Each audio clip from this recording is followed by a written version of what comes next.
Bien, bueno, buenas tardes. Gracias por venir a nuestra sala a escuchar la conferencia. Nuestra conferencista, Teresa Morán López, realizó sus estudios superiores en España, en la Universidad de Barcelona, y posteriormente en el Museo de Ciencias Naturales de Madrid. Realizó diversas estancias en el extranjero y finalmente recaló acá en Argentina, en Bariloche, donde se incorporó al grupo de trabajo de Juan Manuel Morales en el INIBIOMA.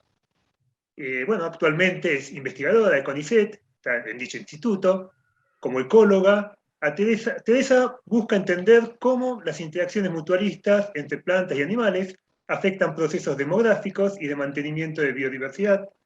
Y en ese sentido, durante su trayectoria hizo especial hincapié en el análisis de patrones de comportamiento y en modelización, buscando entender su relación con los estudios de origen antrópico.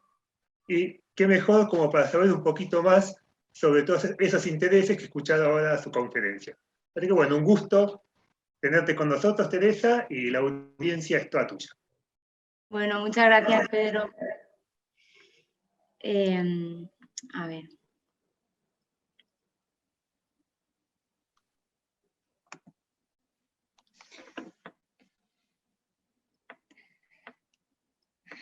Bueno, como ya me ha presentado Pedro, simplemente decir que en esta charla voy a hablar sobre los efectos del ambiente en la dispersión de semillas y cómo esto puede ser un desafío frente a un mundo, bueno, en el que los paisajes y las comunidades cambian.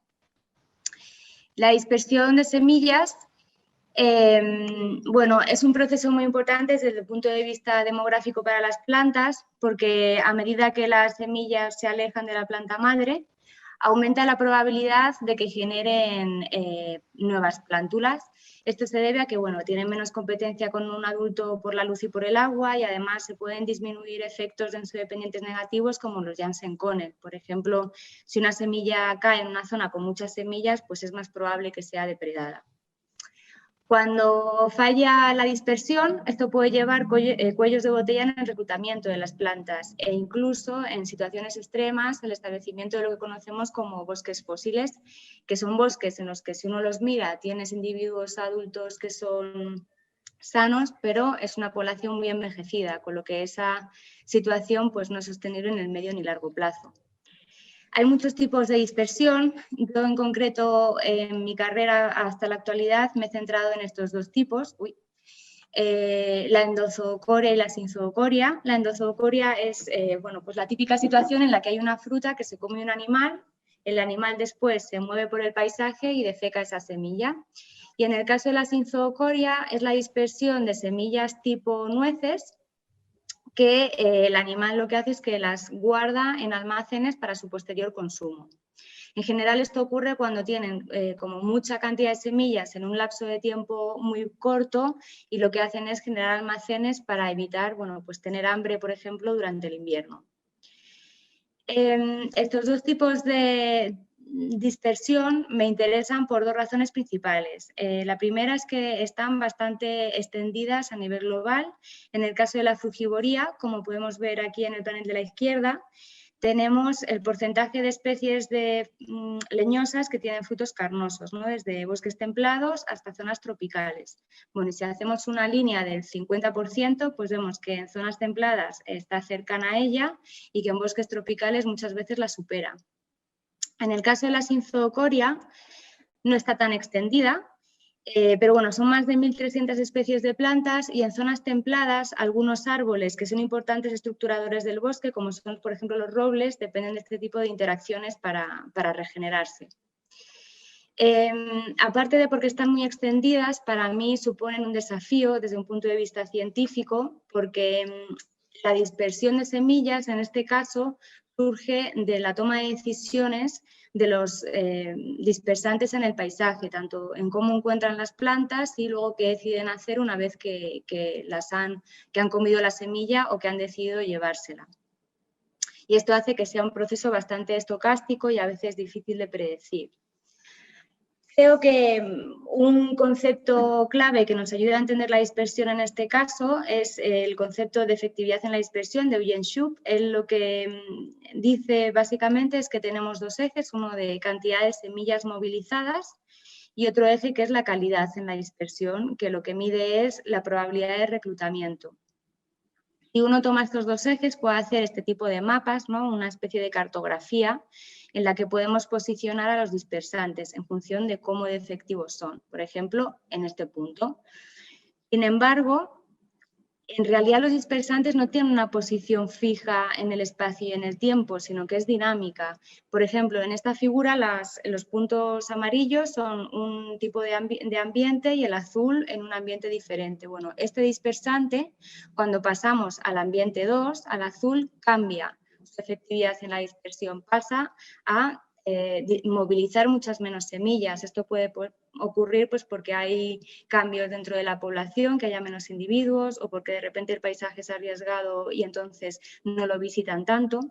Entonces, bueno, entender que la efectividad en la dispersión no es una propiedad fija, sino contexto dependiente. Si pensamos que es una propiedad contexto dependiente en un escenario de cambio global y en el que tenemos comunidades que cambian y paisajes que cambian, podemos entender los impactos de estas antropizaciones sobre la dispersión como cambios en factores externos que modifican el comportamiento.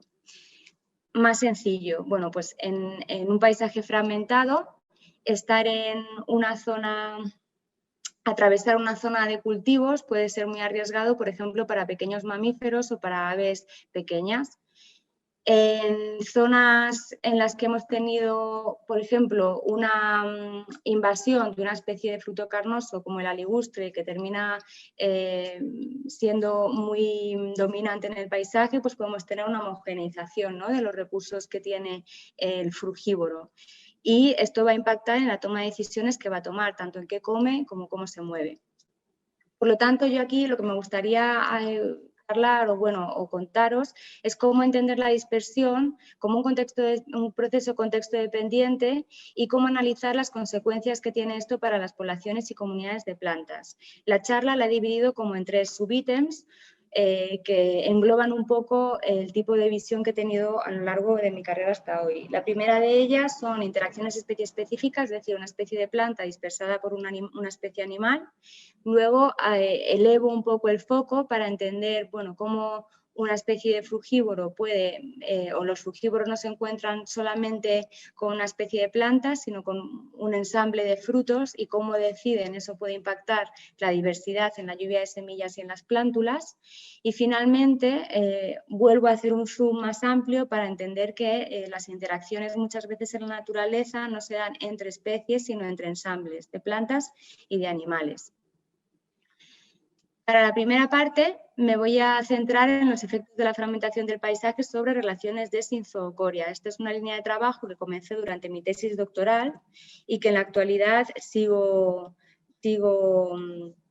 llevando a cabo. Bueno, como ya he dicho, los animales sinzoocoros lo que ocurre es que transportan las semillas y las depositan en almacenes para su posterior consumo. Es una interacción que es un mutualismo condicional porque en realidad para que haya una dispersión es necesario que haya un forrajeo ineficiente por parte del animal, es decir, el animal decide llevarse una semilla, la almacena, que es decir, la entierra y la guarda y luego no lo recupera. Puede no recuperarlo por diferentes razones, pues porque se ha saciado y ya no necesita ese alimento, porque lo ha guardado en una zona que de repente es arriesgada y por lo tanto decide abandonarlo, o porque se muere el propio animal. Y bueno, cuando eso ocurre, entonces hablamos de dispersión. En realidad, la sinzoocoria es un continuo entre dos relaciones muy diferentes. Una antagonista, que es una depredación neta de las semillas, y otra mutualista, en la que esas semillas son almacenadas y terminan generando plántulas y las diferentes especies se encuentran preferentemente en ciertas zonas de este continuo, ¿no? En la izquierda tenemos, por ejemplo, ungulados, que suelen ser solamente depredadores, roedores, que son dispersantes poco eficientes, o córvidos, que suelen tener una relación más bien de mutualismo. En realidad, igual que ocurría con De la misma manera que ocurría con la efectividad en la dispersión, el ambiente biótico y abiótico va a modificar el ambiente biótico y abiótico va a modificar dónde se encuentran. Las interacciones son, por lo tanto, muy dinámicas en el espacio y en el tiempo, difíciles de predecir y vulnerables. Para que os hagáis una idea, en el caso de los roedores, pueden pasar de ser depredadores netos de semillas en fragmentos forestales a ser mutualistas poco eficientes, y eso va a depender de cómo es el contexto en el que se encuentran. En concreto, he trabajado con zonas fragmentadas de bosques de encina y con zonas adhesadas de esta misma especie de árbol. La encina es una especie muy importante en la zona del Mediterráneo, en zonas bajas, por eso suele sufrir fragmentación, porque está en zonas que suelen ser cultivos, y además en algunas áreas de bosques de encinas lo que se hace es que se adhesa. Esto significa que se genera una estructura tipo sabanoide, como la que vemos aquí, y se introduce ganado, y el ganado se alimenta de ello. Por ejemplo, el típico jamón ibérico viene de estos tipos de sistemas. A mí me interesan desde un punto de vista aplicado, bueno, pues porque la encina es una especie con importancia ecológica y económica en la zona del Mediterráneo. La fragmentación en general además limita su reclutamiento. Son poblaciones que sabemos que en muchos casos están envejecidas y empobrecidas genéticamente. Y bueno, desde un punto de vista teórico, tanto las dehesas como los fragmentos forestales se caracterizan porque tienen gradientes muy fuertes de factores ambientales que son importantes para los organismos, por los animales almacenadores, en concreto la competencia y el riesgo. Y por lo tanto, como en zonas contiguas tengo factores ambientales muy diferentes, pues es un sistema modelo perfecto para entender la contexto-dependencia en estas relaciones. En esta charla me voy a centrar solamente en zonas fragmentadas. Bueno, cuando se produce la fragmentación del paisaje y pasamos de un bosque continuo a un fragmento forestal, lo primero que ocurre es que incrementa la cantidad de zonas abiertas, ¿no?, de área desnuda alrededor de las plantas madre. Este es muy importante para lo que serían los roedores, que son los principales dispersantes de la encina. Pues los roedores, cuando tienen que atravesar suelo desnudo, son mucho más vulnerables frente a sus depredadores, porque los suelen comer aves rapaces. Y entonces significa que es mucho más costoso para ellos, o mucho más arriesgado, transportar las semillas afuera del fragmento forestal. De manera, en paralelo, se produce también lo siguiente, y es que, bueno, disminuye la competencia por el agua porque tienen menos árboles alrededor de la encina, y eso conlleva que aumente, al haber más agua disponible y ser esto un factor limitante muy importante en el Mediterráneo, aumenta un montón la cantidad de bellotas que hay, la cantidad de semillas.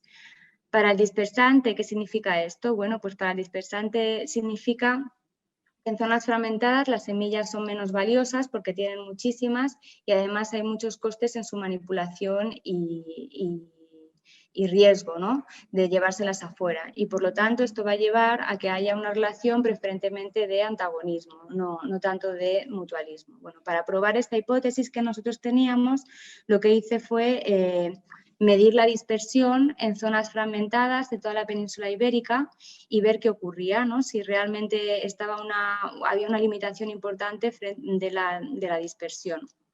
Lo que encontré es que cuando incrementaba el parámetro de rate, de la kernel de dispersión, que este parámetro implica cuando aumenta es que hay una distancia de dispersión menor, lo que finalmente, cuando había mayor cantidad de zonas abiertas había una menor distancia de dispersión, es decir, este tipo de relaciones. Y cuando incrementaba este rate parameter, es decir, cuando había una movilización más limitada, disminuía la cantidad de semillas que se encontraban en almacenes. En definitiva, lo que encontraba es que el aumento en las zonas abiertas alrededor de los árboles limitaba muchísimo la movilización. Cuanto más cerca eran depositadas esas semillas, mayores eran las tasas de depredación. Esto ocurre principalmente porque si el roedor deposita la semilla cerca de la planta madre, son zonas que son muy visitadas por otros roedores y en general se producen procesos de robos de almacenes, y por lo tanto prefieren muchas veces simplemente depredar la semilla que hacer un almacén porque saben que se lo van a robar. Una vez que conocí cómo funcionaba este sistema, lo que hice fue diseñar un modelo basado en agente en el que los roedores adaptaban su comportamiento a las características del paisaje. ¿Qué es un modelo basado en agente? Bueno, pues es un poco jugar a ser Dios, ¿no? Uno programa un paisaje y un mundo con ciertas características en el que coloca agentes que tienen reglas de comportamiento y a esos agentes los va a ir dejando funcionar, ¿no? Y ir tomando decisiones y luego a partir de esas decisiones aparecen una serie de propiedades emergentes, que en mi caso era la lluvia de semillas. El modelo es bastante sencillo. Yo tenía un bosque con diferente densidad de árboles, ¿no? Y ese bosque iba a tener dos tipos de manejo. En algunos casos lo convertía en una dehesa, es decir, en un sistema tipo sabanoide, y en otros casos comenzaba a fragmentarlo introduciendo cultivos forestales. A medida que iba modificando esas características del ambiente, bueno, pues también se modificaba la producción de bellotas de los árboles y la abundancia de roedores a escala local. Además, iba modificando también, según si era bosque o si era una zona fragmentada, la cantidad de arbustos que tenían los roedores. Los roedores suelen utilizar para moverse en zonas de refugio o arbustos o hierbas altas. Bueno, entonces, en definitiva, lo que yo hacía era modificar dos factores importantes, que era la percepción de la competencia y del riesgo de depredación. Y en función de estos dos factores, los roedores iban a ir tomando ciertas decisiones. ¿Qué decisiones eran? Bueno, pues primero era si manipulaban la semilla, si una vez que decidían manipularla, si se la llevaban afuera. Si se la llevaban afuera, cuán lejos se la llevaban y, por último, si la depositaban en un almacén o si la comían. Y esto iba a depender de la competencia, es decir, cada vez que había más competencia por las semillas, había una mayor probabilidad que se las llevaran afuera y que se las llevaran lejos. Sin embargo, si atravesaban muchas zonas de riesgo, iban a terminar con esa movilización porque llegaban a la conclusión, por así decirlo, que el riesgo era insostenible. Y además, cuando decidían dónde guardarlas, bueno, si había mucha competencia, preferían depredarlas en vez de almacenarlas porque tenían mayor probabilidad de que se las robaran. Con estas reglas simples, lo que yo hice es parametrizar ese modelo teórico y para eso utilicé una técnica que se llama Approximate Bayesian Computation. Esta técnica, que tiene un nombre así como muy pomposo, ¿no? Es bastante sencilla. Lo que uno hace es, lo que me permite es parametrizar cosas que no he medido en el campo. Por ejemplo, en mi modelo había una función que iba a hacer que el ratón dejara de moverse o de movilizar la semilla cuando había atravesado un número de metros de zonas de arbustos. Bueno, yo eso no lo pude medir en campo. Lo que yo podía medir era cómo eran las distancias de movilización y si había decidido depositar la bellota en un almacén o comérsela. Entonces, ¿qué hago con esta técnica? Pues voy sampleando parámetros y comparo mis datos simulados con los datos observados y voy viendo, bueno, pues qué valores me dan unos propiedades emergentes coherentes. Una vez que yo ya tenía el modelo parametrizado, lo que hice fue validarlo con propiedades que a mí me interesaban. En concreto era la kernel de dispersión y la proporción de semillas que habían terminado en almacenes. Y esto lo hice, bueno, pues parametricé con un subset de datos y lo validé con otro. Aquí podéis ver en la figura C y E, bueno, pues la de arriba son fragmentos de bosque continuo y abajo son pequeños fragmentos forestales. Y se ve que hay bastante coherencia entre los dos. Por lo tanto, yo dije, bueno, mi modelo teórico parece que funciona bastante bien para predecir qué es lo que ocurre a campo. Una vez que yo tengo un modelo teórico que conozco, puedo hacer lo siguiente, que es un análisis de sensibilidad global.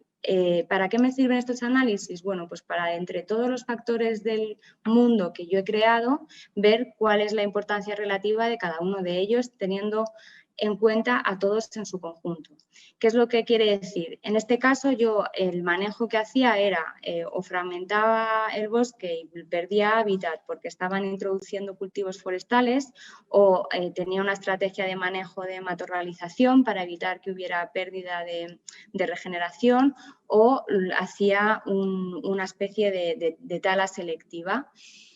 Y juntando todo en su conjunto, miro cómo son los outputs del modelo y hago una especie como de correlaciones. Y lo que me estaba aquí indicando era que lo más importante para mi modelo era la pérdida de hábitat, que tenía un efecto muy fuerte con respecto a la pérdida de almacenes de bellotas. Es decir, lo que más limitaba la dispersión en mi sistema era la fragmentación del bosque, no tanto el que hubiera arbustos o que tuvieran más bellotas o menos los árboles. Con esta conclusión, ¿no?, de que había una limitación muy importante en los fragmentos forestales mediada por la pérdida de hábitat, quise escalar estos efectos a nivel de paisaje. ¿Y por qué? Bueno, mi pregunta era cómo influye el comportamiento a escala local de los roedores en la conectividad del paisaje. ¿Por qué me pregunté esto? Bueno, pues porque Quercus silex es una especie de polinización anemófila. El polen es capaz de viajar miles de metros y, sin embargo, si uno va a zonas fragmentadas y mira las plántulas, va a observar que en general tienen una importante pérdida de diversidad genética. Y entonces la gente muchas veces se pregunta cómo puede haber tanta pérdida de diversidad genética si el polen se mueve, ¿no? Y entonces, para resolver esta pregunta, lo que hice fue combinar pues, un modelo de transición con un modelo basado en agente y hacer un análisis de redes. Bueno, ¿qué es lo que hice? Primero, con análisis genéticos, estimé la curva de dispersión de polen, después hice simulaciones de dispersión y de producción de bellotas, ¿no? Ese polen se movía en el paisaje y fertilizaba unas flores que al final producían unas semillas. Esas semillas caían al suelo y posteriormente eran dispersadas. Una vez que yo hacía eso, tenía pues, una información acerca del pool genético de los individuos que se habían establecido y con eso hacía un análisis de redes. En definitiva, lo que hacía era pasar de un mapa de fragmentos forestales a una red unipartita en el que tengo pues, nodos que representan fragmentos que tienen ciertas características como número de almacenes de bellota, diversidad genética, y esos fragmentos están conectados a través de enlaces con una fuerza determinada, que aquí representa el intercambio de información genética entre los fragmentos. Cuando junté toda la información, lo que yo observé era que en fragmentos de menos de 1 hectárea lo que yo tenía era muchísimo polen inmigrante porque son fragmentos pequeñitos y además casi todo es borde, y al ser fragmentos pequeños tengo pocos individuos que pueden ser padres, ¿no? Pero que como había una depredación muy importante de las semillas, al final lo que ocurría es que disminuía mucho la tasa de inmigración. Es decir, la dispersión, o más bien la falta de ella, limitaba la inmigración efectiva de polen. Y esto tenía consecuencias importantes a nivel de paisaje. En concreto, si hacía un análisis de modularidad de la red, lo que yo encontraba era un paisaje muy modular. Aquí en los colores se ven los diferentes módulos. Un módulo en una red son zonas que están muy interconectadas entre sí, pero poco interconectadas entre ellas. Y esto nos estaba dando una idea de por qué podíamos estar encontrando esa estructura genética fuerte en las poblaciones de plántulas. Pues porque fallos en la dispersión local disminuían la conectividad genética del paisaje. Bueno, con respecto a esta parte, simplemente deciros que en paisajes antropizados se producen cambios ambientales en factores clave para los animales, que en el caso de los animales almacenadores, pues principalmente es la competencia y el riesgo, porque sopesan el beneficio de transportar y guardar semillas frente a depredarlos in situ, que estos efectos negativos en la dispersión local pueden afectar procesos a escala de paisaje. Y en este contexto creo que los modelos de simulación permiten estimar la importancia relativa de cada uno de los factores por análisis de sensibilidad y también analizar propiedades emergentes a diferentes escalas, es decir, cómo algo que ocurre a nivel local me puede afectar a todo el paisaje. Sobre herramientas que yo os recomiendo serían los modelos basados en agente, supervisación cuando estamos intentando ver métricas de comportamiento en la proximity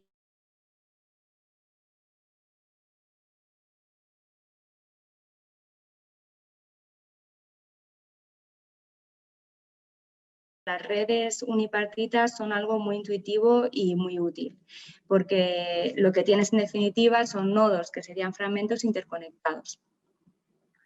Bueno, perdón porque se mueve, porque no sé por qué se me está moviendo más rápido la presentación. Lo voy a intentar parar lo máximo posible. Bueno, en este caso ahora voy a hablar del papel de la frugivoría en el mantenimiento de la biodiversidad. Esta parte la desarrollé sobre todo ya una vez que entré como postdoc dentro del grupo de ecología cuantitativa y dirigida por Juan Manuel Morales y con mucha interacción con Tomás Carlos de la Universidad de Pensilvania. Esta es una parte que ahora mismo es fundamental en mi trabajo y en la que, bueno, a mí la verdad es que me entusiasma bastante. ¿Dónde surge este trabajo? Bueno, el punto de partida es un paper de Tomás Carlo y de Juan Manuel Morales en el que ellos miden o comparan la composición de la lluvia de semillas y la composición de las semillas en el paisaje. Lo que encuentran es lo siguiente, y es que las especies que son poco abundantes en el paisaje se encuentran sobrerepresentadas en la lluvia de semillas. Es decir, hay una especie de ventaja por ser raro.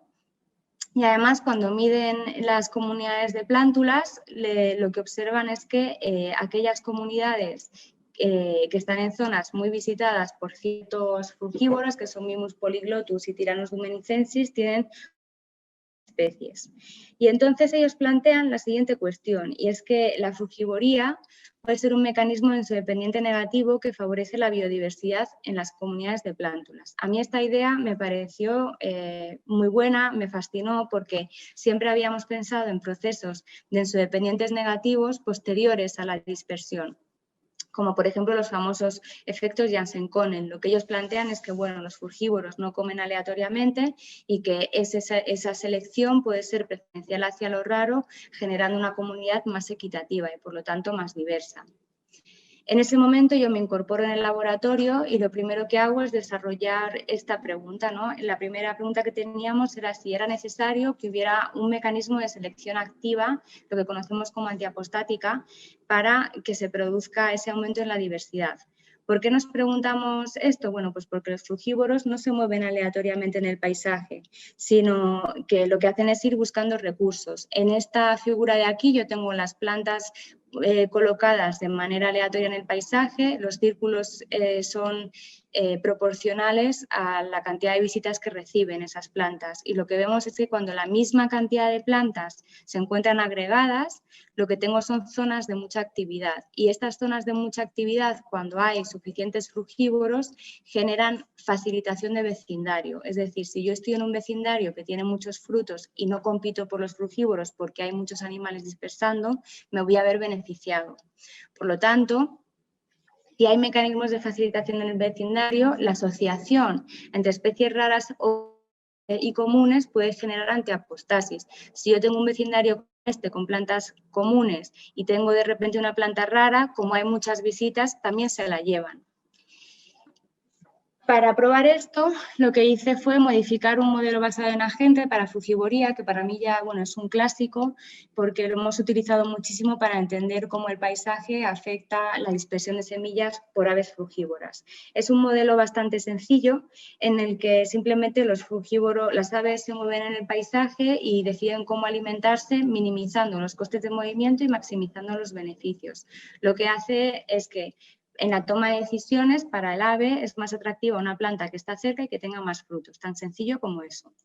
Bueno, pues como lo que queríamos demostrar era si había un mecanismo de selección o no cuando teníamos antiapostasis, que es selección por lo raro, utilizamos un modelo nulo en el que al ave frugívoro le daba igual de qué especie fuera la planta, sino simplemente le importaba que estuviera cerca y que tuviera frutos. Mientras que hicimos una modificación que lo llamamos modelo antiapostático o rare biased, en el que para la misma distancia y cantidad de frutos, las especies, o sea, los frugívoros iban a seleccionar preferentemente las especies que eran raras. ¿Qué modificaciones hicimos en el paisaje? Bueno, pues hicimos tanto que fueran las especies estuvieran mixtas, que estuvieran en parches monoespecíficos o que estuvieran agregadas. Lo que encontramos en el modelo nulo, cuando no hay ningún tipo de sesgo, es que en general lo único que ocurre es que disminuye la diversidad cuando las especies están en parches monoespecíficos y fragmentados, pues porque los frugívoros quedan atrapados en esos parches que generalmente son de plantas comunes. Mientras que cuando hay una preferencia por lo raro y el paisaje no está fragmentado y además hay bastante heterogeneidad local, lo que tenemos es un incremento en la diversidad. Esto lo que nos estaba diciendo era que cuando encontrábamos esos patrones de campo de incremento en la diversidad en la lluvia de semillas, era necesario que hubiera un mecanismo de selección preferencial hacia lo raro. Una vez que entendimos esto, lo que hicimos fue parametrizar el modelo en muchas comunidades, en concreto en 6 comunidades de frugívoros de sistemas muy diferentes, desde zonas templadas a zonas tropicales, el cerrado brasileño, bosques tropicales de islas, etc. En estos bosques se establecían unas parcelas de 1 hectárea divididas en celdas y diariamente se seguía el movimiento de los frugívoros y además semanalmente conocíamos el número de frutos que tenía cada celda, la abundancia relativa y también sabíamos qué cobertura tenía. Con esta información lo que hacíamos era parametrizar ese modelo. ¿Cómo lo parametrizábamos? Bueno, pues tenemos aquí un frugívoro que va a decidir a qué celda moverse y esto lo va a hacer siguiendo unas reglas de comportamiento que tienen que ver con el tipo de hábitat, el número de frutos que tiene cada celda, su distancia y va a decidir comer siguiendo unas reglas de forrajeo que tiene que ver, bueno, con selección de frutos en función de su abundancia y luego también consumo específico, es decir, cuántos frutos consumo por cada vez que yo visito una planta. Estos son un montón de parámetros por cada una de las especies y como nuestra idea era conocer qué ocurría a nivel de la comunidad de frugívoros, era particularmente... resultaba particularmente difícil hacerlo cuando teníamos comunidades que eran, por ejemplo, tropicales con muchísimas especies. ¿Cómo hicimos esto? Bueno, pues combinamos el modelo ABM con un modelo Joint Species Modeling. ¿Y por qué hicimos el modelo Joint Species Modeling? Bueno, pues es un pequeño truco estadístico que nos permite parametrizar las decisiones de las especies a nivel de comunidad. En este caso no vamos a parametrizar de manera especie específica, sino que directamente los empleamos de una distribución común en el que la media depende de los rasgos de las especies y está modulado por la filogenia. ¿Esto qué nos va a permitir? Bueno, pues parametrizar la respuesta de especies específicas a escala de comunidad y esto es muy importante porque no necesitamos tantos parámetros para llegar a tener toda la información y además las especies intercambian información entre sí, lo que hace que sea, bueno, tengamos mucha más certidumbre o certezas en cómo funcionan o cómo deciden. Con estos modelos hicimos un montón de cosas. Una de ellas fue ver si teníamos realmente antiapostasis. Aquí tenemos los efectos de la abundancia, las diferentes especies. Cuando este puntito de aquí, que sería la media de la posterior, es positivo, quiere decir que prefieren lo común. Cuando es negativo, significa que las especies prefieren lo raro. Y el color más oscuro significa que son especies que son más abundantes en el paisaje. Bueno, pues no encontramos un patrón coherente entre comunidades. Teníamos en bosques templados tanto especies que preferían lo común como lo raro. En el cerrado brasileño parecía que daba igual, ¿no?, si eran abundantes o no, probablemente porque en este sistema la estructura del hábitat es mucho más importante. Y en zonas tropicales preferentemente encontrábamos un patrón de preferencia de lo raro. Bueno, además es que incluso cuando mirábamos diferentes especies de frugívoros como este Tyrannus melancholicus, encontrábamos patrones que no eran coherentes entre sí, desde una selección preferencial por lo raro hasta una selección no mediada por la abundancia. Entonces no encontramos una respuesta generalizada para las comunidades dentro de las especies. ¿Qué es lo que podía estar pasando? Bueno, pues lo que planteamos es este mecanismo que se llama complementación en la dieta. En la naturaleza, los animales no encontramos un alimento balanceado que nos lleve a este puntito rojo que significa nuestro óptimo nutricional, sino lo que tenemos es comida desbalanceada, en este caso pues que tiene mucho nutriente Y pero poco X y viceversa. Y lo que vamos haciendo es mezclar de estos dos tipos de comida para llegar a un óptimo. Además, sabemos que en las comunidades de plantas, ¿no?, en los frutos, lo que vemos es que en general tenemos frutos complementarios, o ricos en lípidos o ricos en azúcares. Y si no, también pueden ser complementarios en los metabolitos secundarios que tienen. Entonces, lo que planteamos es lo siguiente, que si los frutos raros y comunes se complementan, puede haber antiapostasis. ¿Por qué? Porque el frugívoro va a necesitar comer del fruto raro para tener una dieta equilibrada. ¿Cómo demostramos esto? Bueno, pues de nuevo con un modelo teórico en el que planteábamos una comunidad de plantas que tenían dos frutos igualmente desbalanceados para el frugívoro, y el frugívoro iba a alimentarse de ellos siguiendo las mismas reglas que antes, es decir, pues evitando plantas que estuvieran lejos y teniendo un efecto positivo en el número de frutos, pero ahora tenían en cuenta cómo era la composición química de los frutos. Para aquellos frutos que le acercaban más a su óptimo nutricional, iba a ser más atractivo que en aquellos frutos que les dejaban más lejos del óptimo nutricional. Es decir, la atracción de las plantas dependía de la adecuación nutricional de los frutos. Bueno, cuando pusimos a las aves a comer en esos paisajes simulados y queríamos ver si realmente podíamos encontrar antiapostasis a través de la complementación en la dieta, lo que encontramos fue que a medida que teníamos alimentos más desbalanceados, que son los colores más oscuros, ¿no?, alimentos que se diferenciaban más entre sí, entre la especie rara y la especie común, a medida que la especie iba siendo más rara, a medida que la especie iba siendo más rara en el paisaje, iba aumentando su abundancia relativa en la lluvia de semillas. Es decir, cuando las plantas raras y abundantes tienen una composición diferente, las plantas raras son preferentemente consumidas.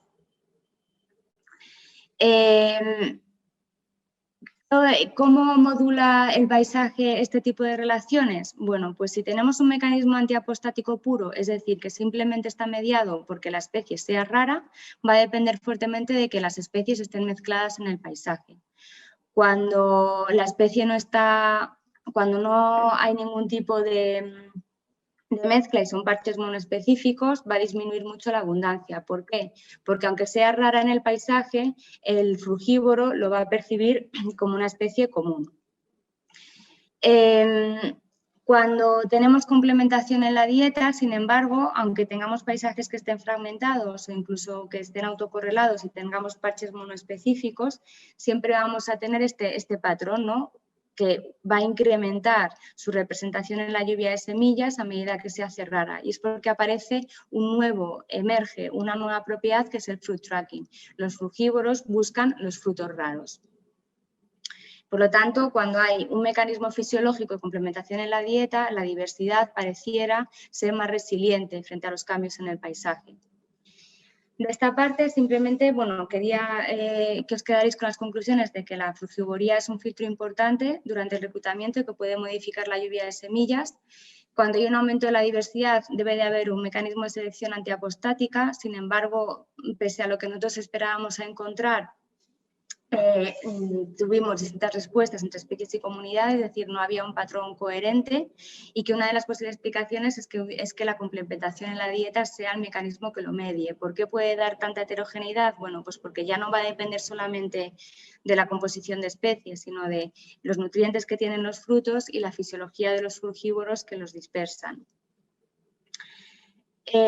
Con respecto a las técnicas, creo de nuevo que los modelos basados en la gente aquí fueron una parte muy importante de mi trabajo, porque los experimentos de simulación me permitieron ver qué tipo de mecanismos podían generar los patrones que estábamos viendo en campo. Y por otro lado, el mezclar ese Joint Species Modeling con los ABMs nos permiten parametrizar la frugivoría a nivel de comunidad. Y esto es un gran avance desde un punto de vista metodológico que nos permite hacernos nuevas preguntas. Bueno, con respecto a la tercera parte, es una parte en la que yo intento entender en realidad las interacciones como interacciones entre ensambles de plantas y animales. En la naturaleza, en realidad en las comunidades de plantas encontramos muchos frugívoros con diferentes comportamientos y preferencias. Cuando tenemos esto, una pregunta que nos solemos hacer es, bueno, ¿qué ocurre cuando hay complementariedad y qué ocurre cuando hay redundancia? Una pregunta muy importante que yo tenía era saber si cuando había complementariedad, ¿no?, en el comportamiento de los frugívoros había una mejor o mayor diversidad en la comunidad de plántulas. Para poner a prueba esta idea, que no es una idea mía, sino que estaba como ahí dando vueltas, utilicé una comunidad de islas, de las Islas Canarias en concreto, que me resultaba atractiva pues porque como tiene menos especies la puedo parametrizar mejor, pero también porque tenía dos tipos de dispersores muy contrastantes. Por un lado, aves paseriformes, pequeñitas, que comían frutos de pequeño tamaño y que se encontraban sobre todo en zonas con cobertura porque allí estaban más seguras, y por otro lado lagartos grandes que comían frutos de gran tamaño y que como son ectotermos necesitaban estar en zonas abiertas para termorregularse. Bueno, con un modelo de probabilidades de transición lo que hice fue cuantificar cómo de complementarios eran esos comportamientos y cuál era la contribución de esos comportamientos en la diversidad. Y lo que encontré es que los comportamientos que tenían mayor complementariedad contribuían a la diversidad, en este caso la selección mediada por tamaño de fruto y la cobertura. ¿Qué estaba ocurriendo aquí? Bueno, pues como elegían frutos de diferente tamaño, terminaban dispersando especies diferentes, pero es que además, como se movían distinto en el paisaje, depositaban las semillas en zonas abiertas o en zonas con cobertura, lo que hacía que las especies heliófilas estuvieran muy ligadas a los lagartos y las umbrófilas a las aves. Y necesitábamos de los dos para tener una comunidad de plántulas rica y diversa. Sin irnos a un ejemplo tan extremo, podemos encontrar complementariedad en comunidades de aves. En este caso es el bosque de Moyobamba, que es un bosque tropical bajo y en el que estoy graficando los efectos de la abundancia de frutos en la probabilidad de visita, ¿no?, de las zonas del paisaje. Cada puntito es una especie de frugívoro y los he diferenciado entre aquellos que son frugívoros netos, es decir, que solamente comen frutos, de aquellos que tienen una dieta mixta. Muchas veces mezclan frutos con insectos. Y bueno, da un patrón que es bastante coherente, ¿no?, que sería que si el animal come solo frutas, necesita o visita preferentemente zonas con muchas frutas, y si es de dieta mixta es capaz de visitar tanto zonas con muchas frutas como zonas, o sea, no necesita tanto que haya zonas con frutas. Desde un punto de vista de un mapa de actividad significa que puede haber complementariedad. Probablemente tengamos a los animales que son meramente frugívoros en unas zonas muy concretas del paisaje, mientras que estos otros son capaces de explorar nuevas áreas. Y si yo tengo las especies de plantas en mosaico, ¿no?, unas en unas zonas abiertas y en otras en unas zonas con mayor cobertura o más cerradas, van a explorar el ambiente de manera diferente, depositar las semillas de manera diferente y probablemente encontrar distintas especies. Esta complementariedad, que en principio, bueno, parece que solamente tiene un efecto positivo, que es que promueve la diversidad, también es un arma de doble filo.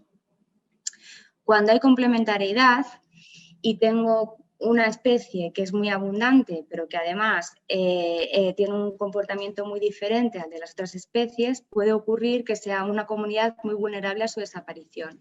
En este caso, para los modelos estos ABM Conjoint Species Modeling, en el que parametrizamos muchas comunidades, he hecho experimentos de extinción de especies, ¿no? Comparo cómo es la diversidad de la lluvia de semillas cuando están todos los frugívoros a cuando desaparece una de las especies. Y esto es el bosque de Yao Yao. Bueno, pues cuando desaparece el Ania, que no solamente es muy abundante, sino que explora el paisaje de una manera diferente y elige de una manera diferente al resto de las especies, la diversidad llega en mi modelo a caer un 40%.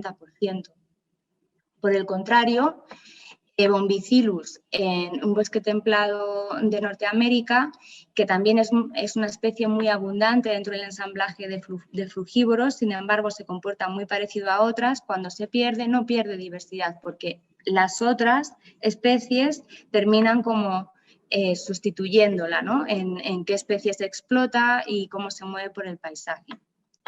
Entonces, simplemente hay que decir que cuando pensamos en ensambles, unos ensambles que sean más complementarios o más diversos funcionalmente, generalmente van a producir comunidades de plántulas más ricas y diversas, pero al mismo tiempo son más vulnerables y necesitamos mantener su integridad para que funcionen bien. Mis conclusiones generales es que la dispersión zoócora, ¿no? Emerge de la interacción entre las características del dispersante y del ambiente en el que se producen las interacciones. Es muy contexto dependiente. Los impactos de la antropización, por lo tanto, se pueden entender a través del comportamiento, es decir, qué características ambientales clave para el dispersante han cambiado de manera que cambia su comportamiento. Como el comportamiento es clave, ¿no?, en esta dispersión zoócora, pues creo que los modelos basados en agente pueden ser una herramienta muy útiles, tanto en versiones teóricas para ver qué mecanismos pueden generar patrones emergentes que a mí me interesan, como en modelos parametrizados con datos reales. ¿Cuáles serían los desafíos que creo que tenemos de cara al futuro? Por un lado, para las relaciones especie-específicas en la sinzoocoria, creo que hay que tener una mejor estima de la calidad en la dispersión. Muchas veces no sabemos cuál es la supervivencia de los almacenes de semillas a largo plazo y eso hace que sea difícil tener realmente una estima buena de la efectividad. Para ello, creo que los modelos de probabilidad de transición pueden ser interesantes. En cuanto a los efectos de la frugivoría en la diversidad, bueno, creo que sería evaluar si la complementación en la dieta realmente ocurre a campo. Me parece que el grupo de Pedro Blendinger está trabajando en este sentido. Creo que también integrar la composición de frutos en las redes puede ayudarnos a conocer si realmente hay complementariedad en la dieta. Cuantificar el rol de los metabolitos secundarios, no los he contado en la charla, pero son compuestos que no son nutrientes y que pueden ser tóxicos para los frugívoros. Y puede ser que simplemente los frugívoros mezclen entre frutos para evitar acumular mucha cantidad de un determinado metabolito secundario y por lo tanto envenenarse en cierta manera. Y con respecto a las relaciones de complementariedad, creo que es importantísimo conectar la deposición con la probabilidad de reclutamiento. Y esto no solamente pasa por hacer experimentos de siembra, sino que creo que cuando modelizamos o intentamos entender la dispersión zoócora hay que incluir el movimiento de los animales en la dispersión, porque el movimiento después de comer la fruta nos va a determinar en qué hábitat y microhábitat los depositan.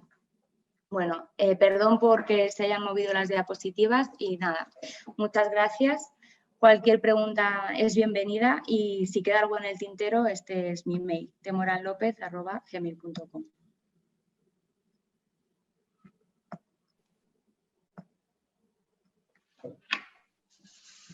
Perfecto, muchas gracias. Teresa se escuchó al menos muy bien de toda la presentación, así que creo que estuvimos con éxito con eso. Tengo acá un par de preguntas y seguramente van a ir cayendo algunas más. La primera de ellas tiene que ver con la primera parte con el inicio de la segunda parte que presentaste. Es de Marius Botín y dice: los resultados de Carlos y Morales, ¿podrían explicar patrones de anidamiento? ¿Patrones de? De anidamiento. No entiendo a qué se refiere con anidamiento. Bueno, sí, supongo que es anidamiento en el sentido de redes de interacción, ¿no? Como una propiedad de redes. Pero específicamente pregunta sobre el caso del estudio de 2000, el original de Carlos y Morales. El anidamiento significa que las especies especialistas están unidas a generalistas. Sí, o sea, podría ser, si tienes un generalista que come muchas cosas en el paisaje, pero también se alimenta preferente de algo que es especialista y en general suele ser raro, podría ocurrir, pero bueno, no estoy especulando muchísimo. Está bien. Bueno, una pregunta de Mariano Ordano, también sobre la segunda parte, y es si probaron incluir en los modelos la abundancia de las especies de los frugívoros con la misma lógica de raro o común que aplicaron a las especies de plantas, para explorar qué tanto juega la interacción de las abundancias de interactuantes. Sí, los modelos están incluidas las abundancias de los frugívoros. O sea, lo que hace el modelo, imagino que se refiere al de las comunidades, se amplía frugívoros con una probabilidad que es proporcional a su abundancia relativa en esa semana, porque también varían un montón entre semanas.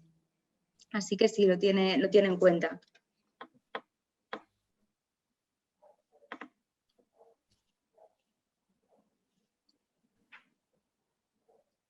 acá, bueno,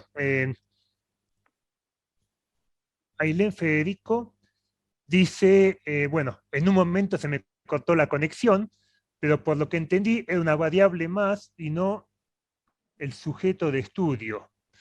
Pero en algún momento tuviste que caracterizar la fragmentación del paisaje.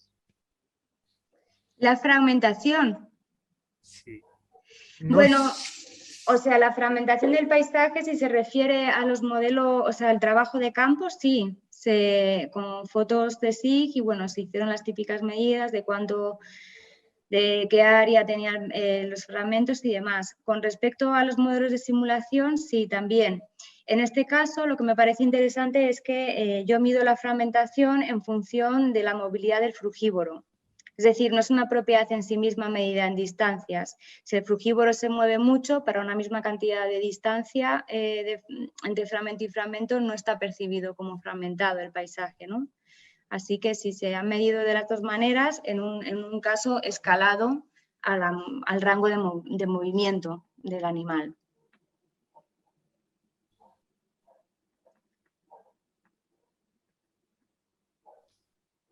a ver, te hago una pregunta yo. Sobre en la primera parte de tu exposición. Bueno, hiciste mucho énfasis en lo difícil que es predecir, ¿no?, la efectividad de la dispersión y lo altamente dependiente del contexto, siendo el contexto muchas cosas distintas. O sea, realmente hace todo esto bastante impredecible. Es decir, que se varía una idea de que, que los resultados son idiosincráticos de cada sistema de estudio. Entonces, vos hiciste, me parece, un ejercicio muy interesante con justamente demostrar cómo se podría llegar a alguna generalización, ¿no?, a partir de las simulaciones. ¿Vos pensás que este tipo de ejercicios sigue siendo Perdón. alta... ¿Sí?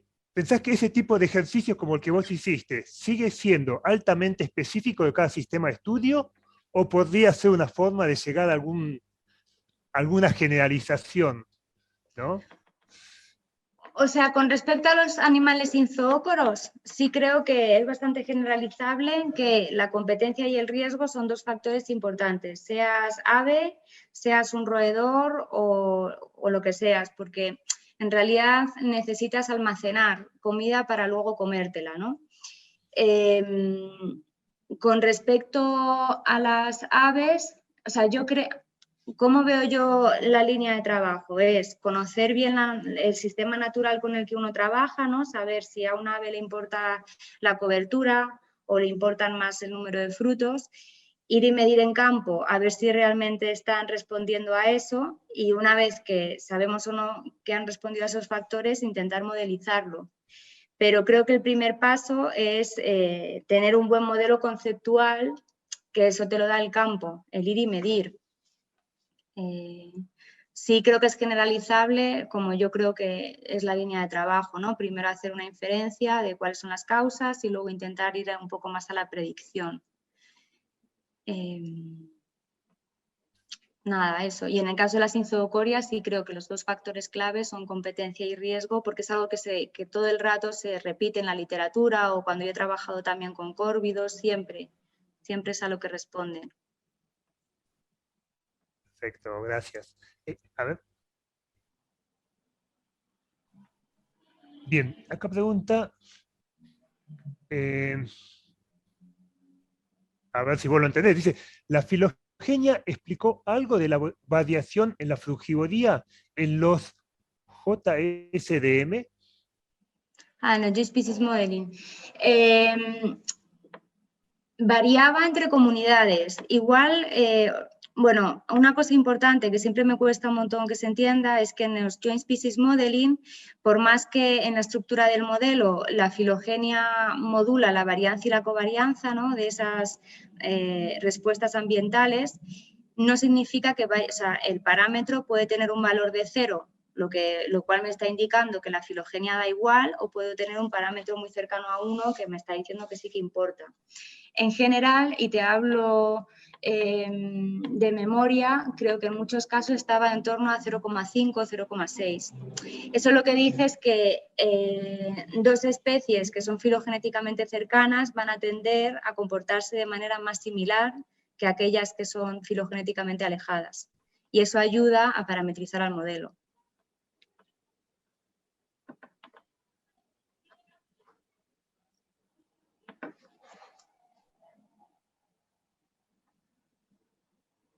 Esperamos por alguna pregunta más. Tenemos tiempo, unos minutitos todavía.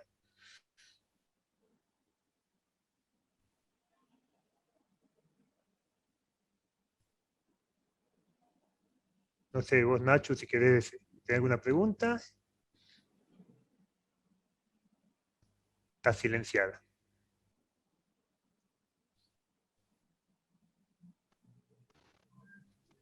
Bueno, Teresa, muchas gracias. Muy, muy interesante la charla. Creo que despierta muchas preguntas y ganas de salir a tomar datos para ver si los modelos funcionan. No, la verdad, me parece que es una avenida muy interesante de investigación. Gracias por compartirla.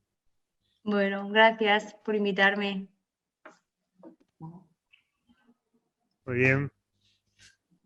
Gracias. Adiós. Y gracias Chao. a todos los asistentes y a los que preguntaron.